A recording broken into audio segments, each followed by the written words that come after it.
Friends, ఈరోజు నేను ఒక చిన్న వీడియోతోటి మీ ముందుకు వచ్చేసాను.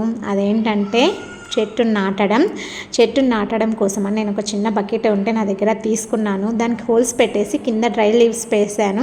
వేసిన తర్వాత నా దగ్గర రెడ్ కలర్ మట్టి ఉంది అండ్ బ్లాక్ కలర్ది రెండు కలిపి మిక్స్ చేసేసాను. మొత్తం బాగా మిక్స్ చేసేసి అందులో కొంచెం కొంచెంగా వేసేసి ఒక హోల్ పెట్టేసి దాంట్లో నా దగ్గర వైట్ కలర్ శంకు పువ్వుల మొక్క ఉందన్నమాట. అది వేరే వాళ్ళు ఇచ్చారు, దాన్ని నాటాను. చూద్దాం ఇది ఎన్ని రోజులకు వస్తుందో రాదో అనేది మనం ట్రై చేసి చూద్దాం. ఇంతకుముందు ట్రై చేశాను కానీ రాలేదు. ఇప్పుడు మరి వాటితో పాటు మొక్కతో పాటుగా నేను నా దగ్గర ఉండే విత్తనాలు కూడా వేశాను. వైట్ శంకు పువ్వులది అదొక మేడం ఇచ్చారనమాట. చూద్దాం ఎన్ని రోజులకు వస్తుందో.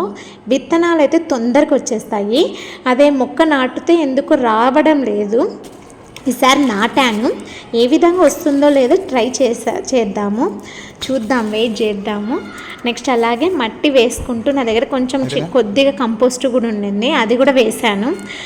ఈ మట్టికి కొంచెం కొన్ని రోజుల తర్వాత మరి కొంచెం ఏమన్నా హెల్తీ కంపోస్ట్ ఇద్దాము. ఆ తర్వాత ఇంకొంచెం పెరుగుతుందనే చూద్దాం, ట్రై చేద్దాం. తర్వాత వేరే దాంట్లోకి పెద్ద పాటలోకి మార్చుకుందాం.